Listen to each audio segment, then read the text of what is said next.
earlier. Dr. Lombardi spoke at that reorganizational meeting, and at it, Senator Scott Martin was named chairman. That is all my report today, Mr. Majikas. Thank you. How about Catherine, any? Nothing to add. Thank you. Good, thank you. At this time, we will go into executive session to discuss litigation with our attorneys. Who's going to handle that? Pat?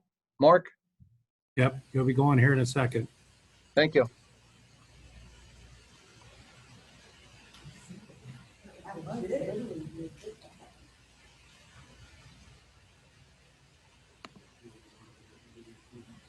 Right.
And they were posted on the website. They are there for your review, and there was no motions for actions from the SMAC at this time, and I would request a motion to accept the minutes of the Sport Medicine Committee. So moved, Paul Leonard. Second, Aaron Straub. Motion by Paul, seconded by Aaron. On the question, discussion. All those in favor signify by saying aye. Aye. Opposed? Continue, Bob. The addendum for SIPI. Yes, the SIPI form we've added at the request of Sport Medicine a couple meetings ago. Peyton's Law has passed to replace some of the cardiac information. And even though the law does not dictate to us to provide a vehicle, we thought it would be of assistance to our moms and dads and student athletes out there to put some information in, because the upshot of Peyton's Law, which is now Act 73, is that they can request EKG or request information about an EKG once they have their sport physical. That information is going to be developed by the Department of Education and posted to their website about sudden cardiac arrest, including the warning and signs and symptoms, and also the information regarding EKG's testing for students. That would be borne, the cost would be borne by the families if they would like that. The other item that we added was COVID-19, some of the warning signs and the way to have preventative techniques in trying to stop the spread of germs. We added those items there. I would suggest to you, we are still waiting for the final language for the Department of Health or Department of Ed, but I think this is something that we need to at least start the process in, and maybe possibly pass it on a first reading until we can get that language from the Department of Ed and Department of Health, so people can be on notice that it's coming. Thank you. Do we have a motion? Mike Hudak will make a motion. We pass that on first reading. Is there a Jeff second? Batesel on the second. Jeff Batesel seconds that. Jeff, second. We have a motion and a second on the question. Discussion. First reading. All those in favor signify by saying aye. Aye. Opposed? Thank you. Continue, Bob. On the screen, you're going to see two items. At our meeting of July 29th, we passed unanimously information about Article 10 curriculum to, at the request of some schools, to allow senior students to be provided only those credits that would be necessary for graduation, but in some cases, it may be less than the 4 minimum. This was done to hopefully allow kids to take care of their co-op programs where they're working. Also, cut down on the number of seniors that have basically accumulated enough graduation credits and still allow them to be eligible. Again, this came from I recall, minimally 3 or 4 schools. So on July 29th, we passed this. Come back to you with language. Here's the language.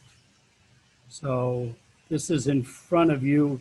If you would pass this, this is a first reading of the language, even though on July 29th it was passed in concept. So with that, I leave it up to the board. Anyone care to make a motion? Audrey Hall, motion to approve on a first reading basis. There's a second to that. Second, Bob Hartman. Motion and a second on the question. Discussion. All those in favor, please state aye. Aye. Opposed? Aye. Opposed. Opposed, no. Opposed.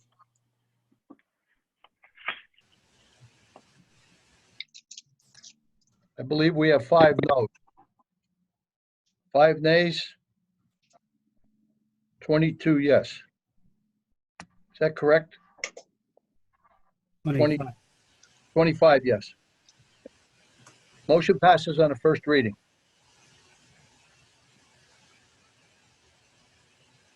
Heat process, Bob? Yep, heat acclimatization for this season and this season only, since practice would possibly be starting at the same time, heat and fall practice around the same date. And many schools potentially may be opening on that same date. For this season only, if a team is unable to meet the daily 3-hour minimum, which are practices when heat week is a standalone, are maximizing at 5, 3, 5, 3, 5. That we shared with sport medicine, they felt that if a team is expected to maximize the time available for their practice time, that would count and satisfy as the spirit and intent of this guideline for heat. And we would not have to make them have an extra week of practice due to the fact that they are in school at that time. So this would be a recommendation for this year only. And due to the fact that we may be around the corner for possible season, we would request this be done on a suspended protocol basis. Discussion. Anybody want to make a motion, please? So moved, Bob Taylor. Second, Pete. This is Pete Icino. Okay, Pete. Motion and a second. Discussion on the question? Frank, let's make sure that the motion is on a suspended protocol basis. Suspended protocol. Is that correct, Bob? Yes. Okay, thank you. Pete, you're okay? Yes. Thank you. All those in favor signify by saying aye. Aye. Opposed? Thank you. Next item deals with the fall sport discussion. As all of us know, we, meaning the Board of Directors, postponed the start of the fall seasons until we gathered information, and we scheduled the meeting for today. So I open the floor up for discussion regarding the start of fall sports. Doug Bohannon, District 3. I move that fall sports be permitted to begin Monday, August 24, based upon each local school decision. Dave Bidding, District 3. I would like to second Doug's motion. Okay, we have a motion and a second to begin fall sports next Monday, August 24th, for those schools who are permitted to do so. On the question, discussion.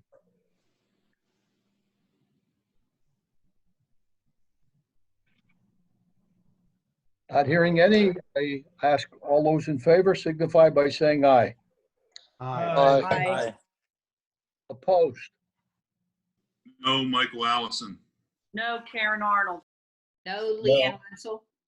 No, Nathan Maines. No, Joseph Bauer. Anyone else? Okay, let the record show 25-5 in favor of the motion to begin the fall sports on Monday, August 24th by a 25-5 vote. Thank you. Any other discussion? Mr. Majikis, Michael Barber, District 1. I would like to move the following. Based upon each local school district decision, PIAA will monitor school participation in fall sports and may pursue alternate solutions as needed. Thank you. Thank you, Mike. Do we have a second to that? Mr. Majikis, is Mike Hawkins from District 12. I second that motion. Thank you. Everyone understand the motion? Okay, on the question, discussion. All those in favor, please signify by saying aye. Aye. Opposed? Unanimous, 30 yeas, Bob. Thank you. Staff reports, Bob? Yes, at this time, there are no staff reports that have been developed from our last meeting 2 weeks ago. If you'd like to go to membership, we may. Thank you. Okay, membership approval, District 9, Mr. Straub. Yes, we have a membership application from Venango Catholic Junior Senior High School, and we have approved it at the district level. We move it on to the state level, the motion for approval. There's a second to that. District 5. On the question, discussion? All those in favor? Aye. Aye. Opposed? Opposed? Aye.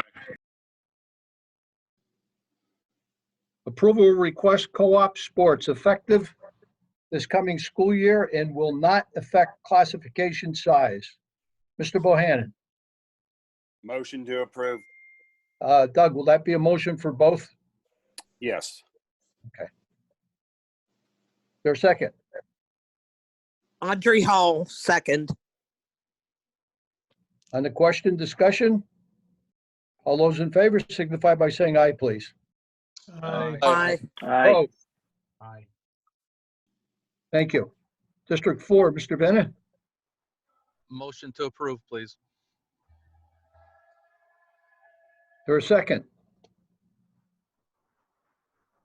Scott Seltzer, second. Thank you. On the question? All those in favor signify by saying aye. Aye. Aye. Opposed? District 6, Mr. Marshall. Motion to approve. Mike Cashardi, second. Motion and a second on the question. All those in favor, please signify by saying aye. Aye. Aye. Opposed. District 10, Dr. Pete, Motion to approve. Second. Second, Mike Hawkins. Mr. Hawkins, second. Thank you. On the question? All those in favor signify by saying aye. Aye. Aye. Opposed? Thank you.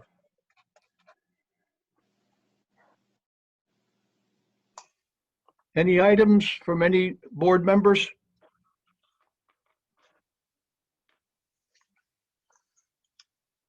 Dr. Lombardi, before we adjourn, will staff be available for the media? Yes. All right, at this time, I'll ask for a motion to adjourn. Scott Seltzer, so moved.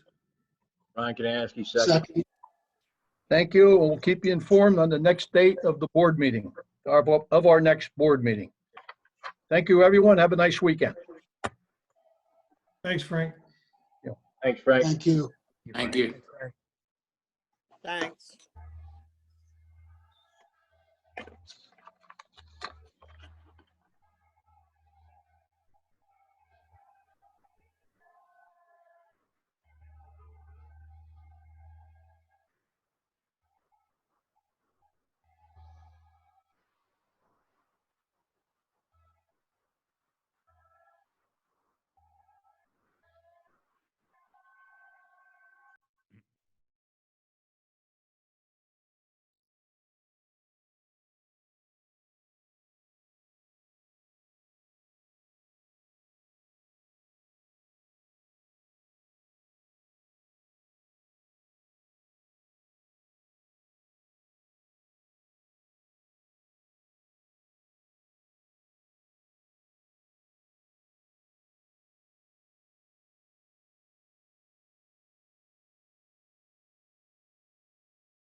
Okay, for those members of the media that have stayed on here, we'll take some time now to answer your questions. We'll give about 30 minutes just to be respectful of everybody's time and a few other interviews that we have to do today. So that being said, I'll turn it over to the media. Thanks. Dr. Lombardi, Ruby, thank you for sticking around with us. First of all, initial reaction from the board's decision 25-5 to go ahead and move ahead with fall sports. I know it's been a long couple weeks. Is this a sigh of relief? I wouldn't call it a sigh of relief. I think I think the board took 2 weeks to weigh very seriously what their constituents were saying. And I think it's a good thing as illustrated by the vote. The motion that passed shortly after about continuing to monitor participation, can you explain the intention behind that and what they mean? I believe the intention behind that is the board recognized that there's areas of the state that may be shut down for a good period of time. And as the board stated all the way back in May, we want to provide as many opportunities for students to participate as possible. So by monitoring that, maybe if there's an area that may not be playing sports, we want to take a good look at possibly coming up with alternate solutions if it is a large area of schools. Does that mean we could have 2 fall seasons then? If the teams that are able to participate now will play now, and that maybe there's another football or cross-country season in the spring for teams that couldn't participate? Yes, that could be possible under this proposal. For any board members that voted no, for the 5 that voted no, could you go into why you had voted no on this? What was the reasoning?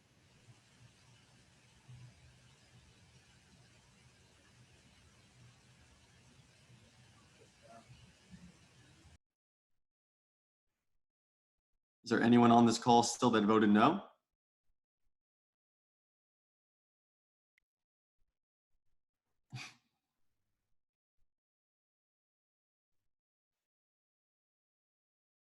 Melissa, do you have the no votes? Did you guys break that down yet? Yes, we do. Can you share that, please?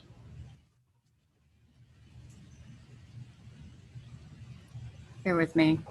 No problem. Yep. Yeah, but I was going to say there.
Sorry, I just wanted to be clear on making sure I give names and titles. Sure. School Boards Association, Nathan Maines. Superintendents Association, Leanne Wenzel. Principals Association, Jonathan Bauer. District 7 Representative Mike Allison, and District 8 Representative Karen Arnold. Thank you. You're welcome. So Dr. Lombardo, what if some schools decide not to participate? How do the schools that do participate compete if there's not enough schools taking part in the sport?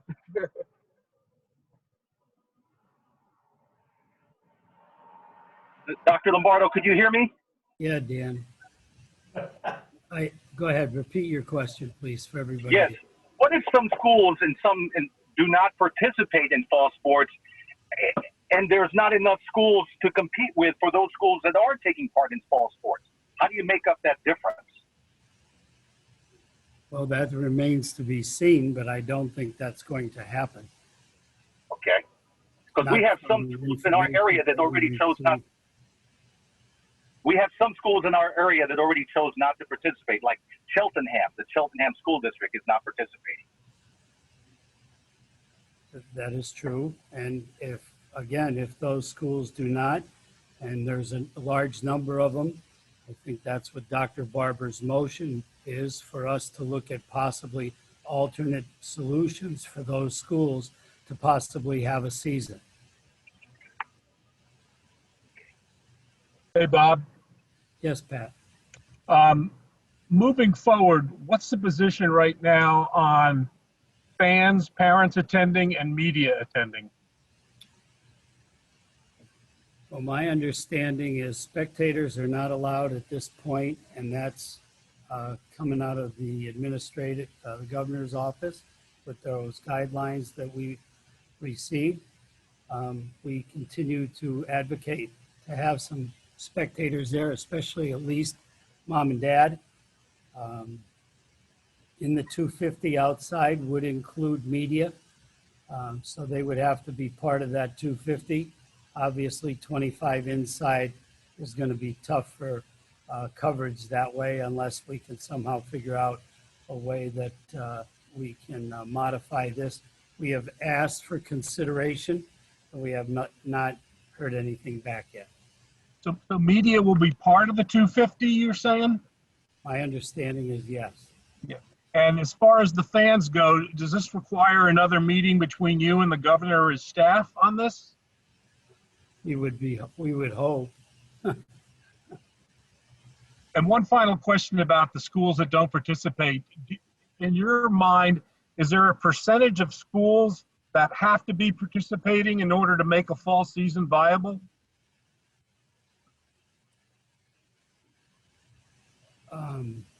Let me answer that this way, Pat.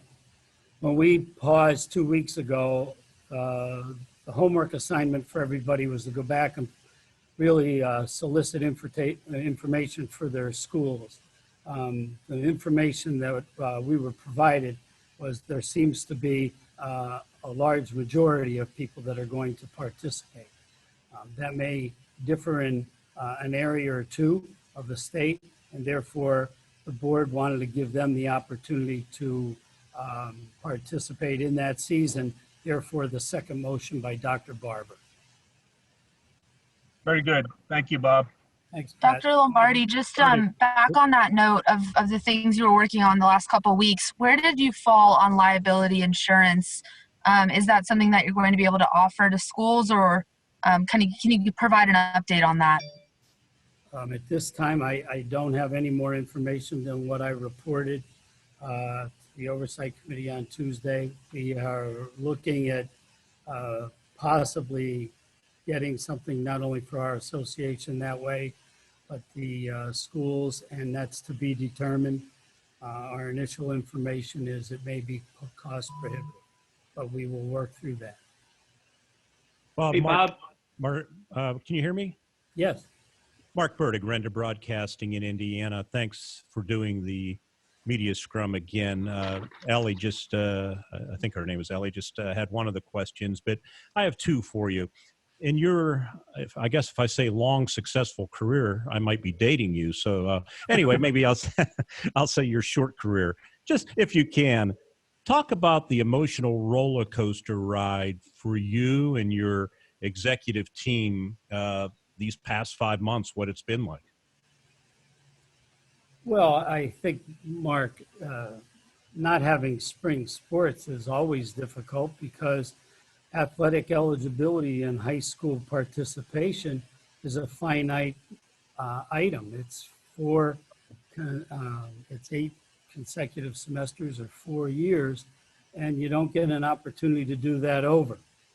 So I think that's tough. No one wanted to see seniors not be able to have not only end of year activities such as, senior night and prom and graduation and baccalaureate and honors night and all the things that those bring, but also their spring season.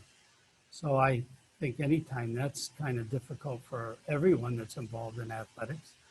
And then as we worked through this, we were hopeful that, we could get something off the ground here, but I'm sure nothing's given because you certainly don't know what's around the corner.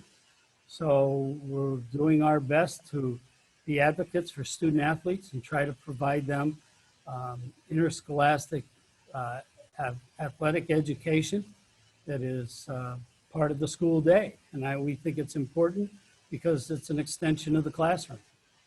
And secondly, to that point with the amount of work that has gone into this, can you or a member of your team, it's hard for me even to wrap my arms around the amount of work that you and your staff and your board from across the Commonwealth and the amount of energy, fielding emails and, everything that's gone into it. Can you comment on the work that's been done, or if somebody else wants to take the question, because it has to be just an immense amount of work that got you to this day, and we all hope moving forward that it'll have some lasting good consequences for everybody. Well, we're hopeful. Yes, I feel that our state office has some of the finest people in the country. We're one of the largest states. I think we're 6th in number of students and activities we provide. And with that, I think we have one of the best staffs, if not the best staff in the country. And that includes our administrative assistants. And then drilling down to the people that work so hard as volunteers on our district committees. And they stand for election every year by their member schools. And the schools recognize their abilities and put them there. So we think we're just starting down a road of heavy lifting, and we're going to do our best to give our best efforts the same way as the young people that are out there that hopefully can start on Monday, and we can do the same thing. And I just real quickly, and I'll pass the baton. Was there any consideration to not doing a couple of sports? And obviously the white elephant was football, but even soccer, and allowing sports like cross country, et cetera. Was that part of the dialogue? Everything was on the table, Mark, for discussion. Bob, Hey, Tom Bob. Robinson here. Is a key element of monitoring participation being able to assess where you stand with the state playoffs as far as timing and whether to move ahead in either a modified or normal fashion? No, Tom, the state playoff issue is not the tail gonna wag the dog. We're really trying to make sure to maximize opportunities and participation for young people. And if we get if we're lucky enough to get some postseason in, even though it may be shortened, we're gonna try at this date. But that may be something that we can't get in. So that's an issue that is to be determined. We will find out more in the weeks ahead when we ascertain how many schools are actually participating. Bob, if I can interject just on that same line of subject, I know that's one of the subjects that you talked about is modifying the postseason. I realize you had to get started before you can worry about the finish line. But do you expect a definitive time frame of when you will modify the schedule for all the fall state championships? Yes, but yes, Bob, in answer to your question. But with that, we need to know how many are participating and how many by each sport before we get there. So we got to walk before we run with this. Okay. Are you expecting schools to report to you by a certain date that they are or are not participating? Is that part of the next week? We will know very shortly. Do you have a date set? No. Hey, Bob, it's Billy Spleen. How you doing? Hey, Bill.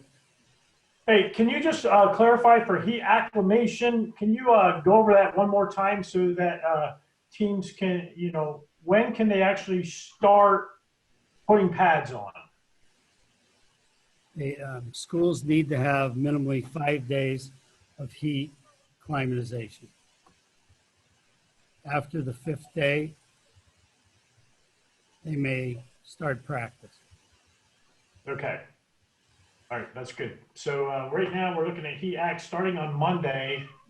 So as we discussed, it looks like the 29th would be the first day they can start with pads, which is Saturday, if they start on Monday. That would be correct. They could do that. Thanks, Bob. Appreciate your help. Bob, Mike White, how are you? A couple questions, but one,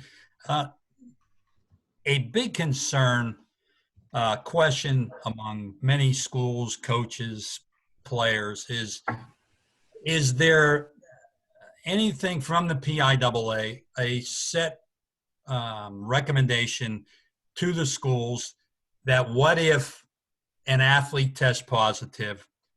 Is there a shutdown for 14 days, or is that up to each school based on the CDC's recommendations?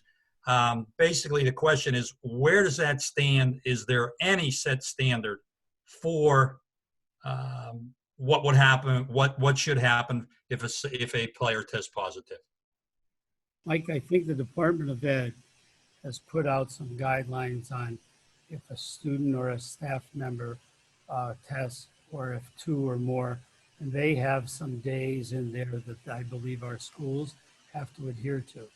Also, they would have to work in conjunction with their local county Department of Health and develop their, they already have their return to school plans, and their health and safety plans. But that would be on the local school to work with them and follow the PDE guidelines. Is there any, this has been brought up to it, the fall sports starting. Is there any, or is this something you may have to go as it decide as it goes along? Anything that would constitute a season? In other words, many coaches are worried that maybe 2 or 3 weeks, they get 2 or 3 games and it will have to, and then it could shut down. Is there any date or anything like that that you guys are considering that would constitute a season?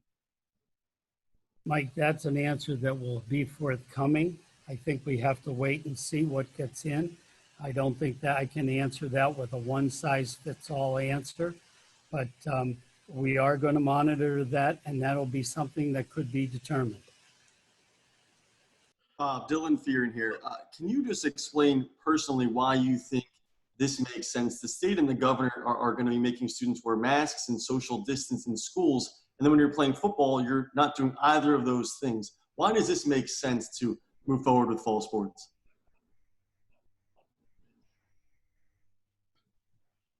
I think it makes sense because the guidelines that they've given us also say when people are competing, they don't have to wear them.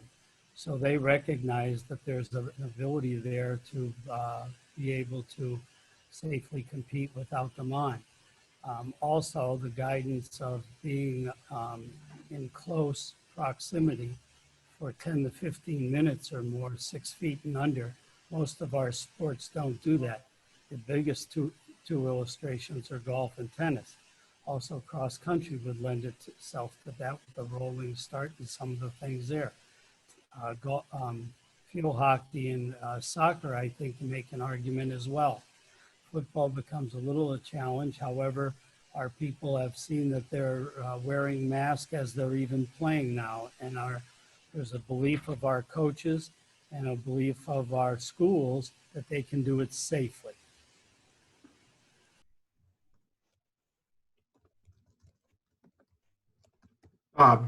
Jake Adams, Carl Sentinel.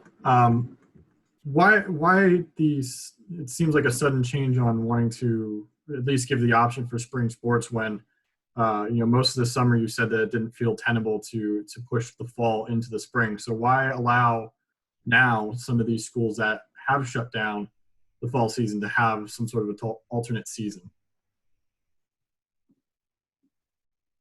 Jake, I didn't follow you. Could you please repeat that? You broke Yeah. up. It might be my computer. Sorry about that. For most of the summer, you said that you felt a fall season in the spring was a bit untenable, but now the PIAA is considering allowing that for, teams that aren't going to be able to play because their schools shut down. So why is that suddenly an option?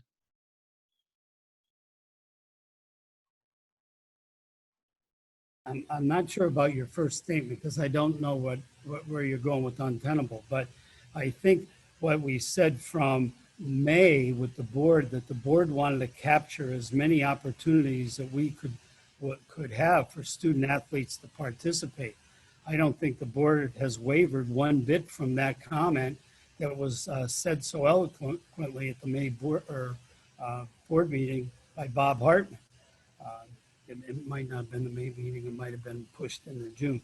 But I think we've been steadfast that we would like to see as many opportunities for young people to participate as possible, giving schools an opportunity that their departments of health or their boards have shut them down already early August, not knowing what's around the corner, gives them the opportunity to maximize participation for those kids.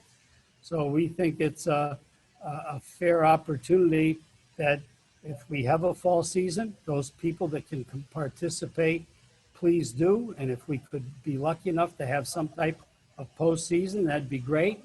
And if not, those people that can't play now, hopefully if things get better, they might have the opportunity to have a shortened season for participation in that sport in the spring. I want to follow up on Dylan's question from a minute ago. You didn't talk about football, though, in terms of sports that would be within that 10 to 15 feet range or 10 to 15 minute range at 6 feet. But offensive and defensive linemen cumulatively are going to be in each other's faces for way over that limit. So, what risk does that pose? I don't think that's accurate, Jake. I think your assessment is incorrect because a play only lasts 6 seconds or 7. So they're not standing there for 15, 16 minutes at a time. There's a play, people go away. We've expanded the sidelines to have social distancing on the sideline. Also, there's the coach's belt, there's the team belt. We've also asked, many of the schools already individually are wearing gaiters or masks even while they play. We believe that, also most of the kids are wearing gloves. So with the health and safety plan that the school has, along with them being monitored by their local athletic trainer and health training staff, we believe that it's worth the opportunity to try. And if it doesn't shake out, then we'll go to Plan B. But we feel like we owe it to our schools to try.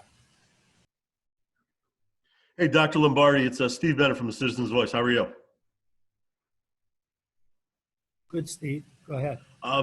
The question is, with it being individual school districts' decisions, are those schools able to go out and practice, or will they need to have a board meeting from the individual school districts before they could get out there? I'm not following you. A school cannot, a school has to follow the decisions of their school board and their local administration. So if they're not authorizing them to participate or practice, that's well within local decision-making and local control. That's up to them. We're not mandating anybody to participate. This is just an option. This is the earliest option they have. If they don't want to, for any season, you don't have to start at the earliest start date. You can start later. There's no maximum number of games they have to play. We give them a maximum number for a limit, but there's nothing to say that a team can't, instead of playing 22 basketball games, they can say, you know what, this year we're only going to play 12. That's okay. Okay, thank you. Hey, Bob, Dr. Phil Lombardi. Anastasia. Bob, can you hear me? Yeah, Phil, go ahead. Thank you. Yeah. Hi. I just wanted to ask you about the second motion, the alternate, opportunities for kids, specifically as it addresses the Philadelphia Public League, which is shut down. I just wonder if you could talk a little bit about the importance of trying to help the Philadelphia Public League set up some alternate programming for these kids in the spring. Absolutely. That was important to us because right now they may not be able to participate in the fall season. If that's what ends up happening, the board felt very, very strong. You could see by unanimous vote that they wanted to give opportunities for those young people in those situations, the opportunity to participate. And if it's a shortened season, the shortened season. But otherwise, they would miss out, and nobody wanted to see that for them. So I think, Phil, you're right on the money. That was a concern for the board. And you could see by their unanimous vote that they believe very strongly that those opportunities should be provided. Thank you. Dr. Lombardi, is there a threshold if, X number of teams start having outbreaks that the PIAA would explore shutting down fall sports as a whole? Is there any type of consideration like that if this becomes widespread an issue? Allie, we'll be monitoring this through our district committee and our district committee members and our boards, our board for probably every day starting Monday. I'm sure everybody's going to be on point. Any information that comes out of schools that may have problems, we're going to monitor closely. And if there comes a time where there's the district committee or the board deems to be troublesome, then there'll be another decision made. But we wanted to do our best to provide this to start, and then we will take it on a day-by-day basis, on a step-by-step measured approach that we've done every day since March. If you remember, we, in March, postponed basketball for 2 weeks to take a wait-see attitude, and then the governor came out another day later and closed schools for a little more than 2 weeks. And we are taking that measured approach in this as well. We're going to What's going on? I know our board vote's still going to be up in the air, but so what did when they said they'll possibly play in the spring, what are they talking about? You can play fall and spring now? They're looking into that.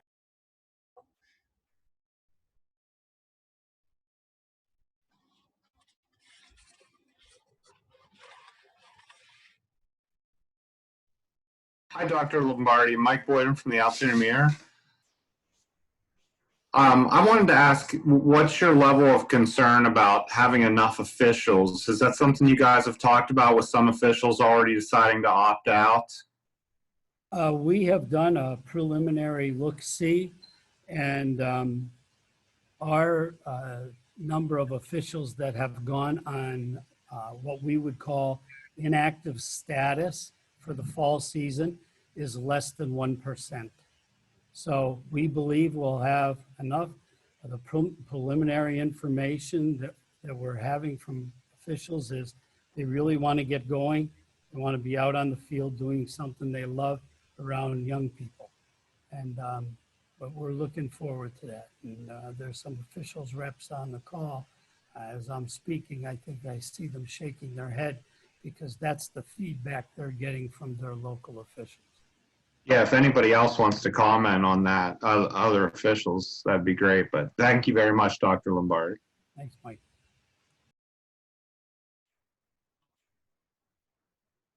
Dr. Lombardi, Mark, again, anytime you're in a leadership role and you make these tough decisions, you're surely never going to please everybody. And this one had to be extremely difficult. Yet there was such, I know locally I can speak from, our state representatives, our state senators, state representative, they certainly were in support of this all along. I know you indicated you had some at the time, a couple of weeks ago, I think it was 7,000 plus emails. There was a successful rally yesterday. I know that couldn't play into the total decision, but did it have any influence on you and the board with the amount of positivity that was out there? Well, I think Frank said it, Mr. Majikas, the president of the board, said it at the start of the board meeting. He wanted to thank the number of people that reached out, wrote letters, sent emails, made phone calls, because this is very important to them. As you all know, Mark, the General Assembly was very, very interested in this. I heard repeatedly from people, as well as what occurred with the information that was shared at the request of the Athletic Oversight Committee on Tuesday. So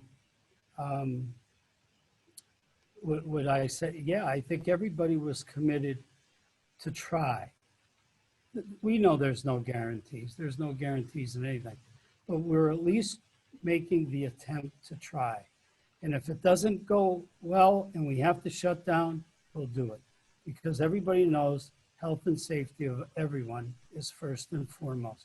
We've said that from Jump Street, but we're also an athletic association that are advocates for young people and their student athletes. It's student first. And Mark, we think we owed it to the schools, our member schools, their athletes, and the coaches, athletic directors, administrators, parents, community to try. Thank you.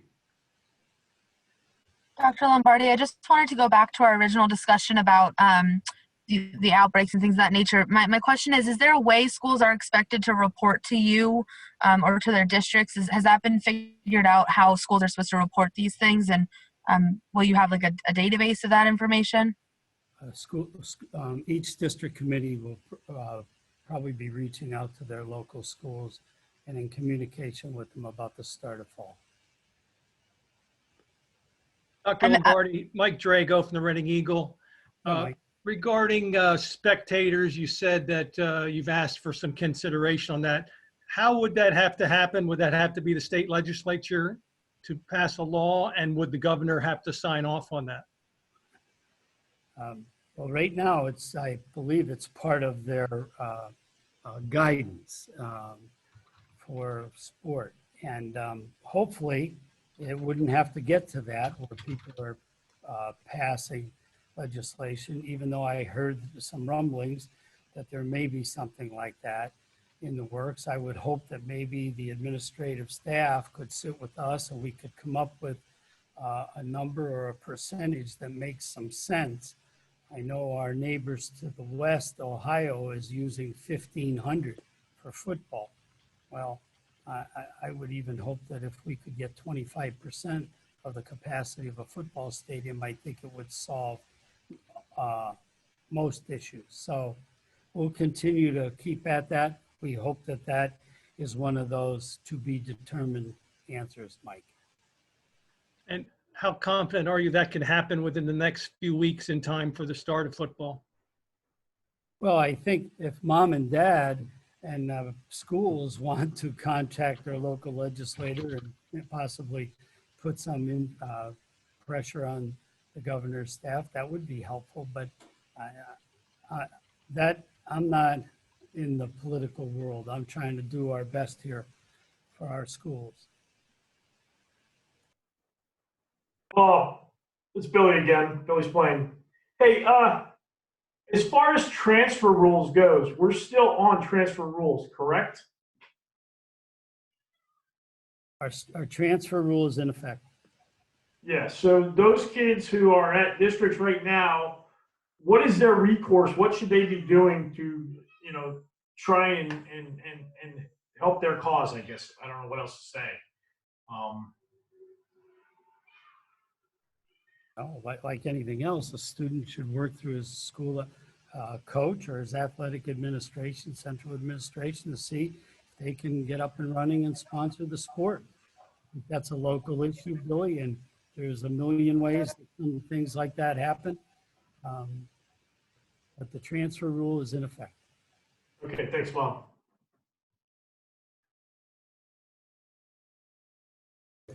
Hey, folks, we have a number of folks that are waiting here in the office, so I would like to end this so I can give them time so that they can make their newscasts as well. If anybody has anything, I think most people have our email. If you want to shoot us something, we'll reply to you as soon as we possibly can. I'd like to thank all of you for taking the time. Appreciate your questions. Appreciate you for the last couple months working together with us, because this has been, well, it's your business too. Let's face it, without athletics, you folks, you might be on the day desk at the news or whatever. So thank you very much. Have a good weekend. Thanks, Bob. Thank you, Dr. Lombardo. Thank you, Dr. Lombardi.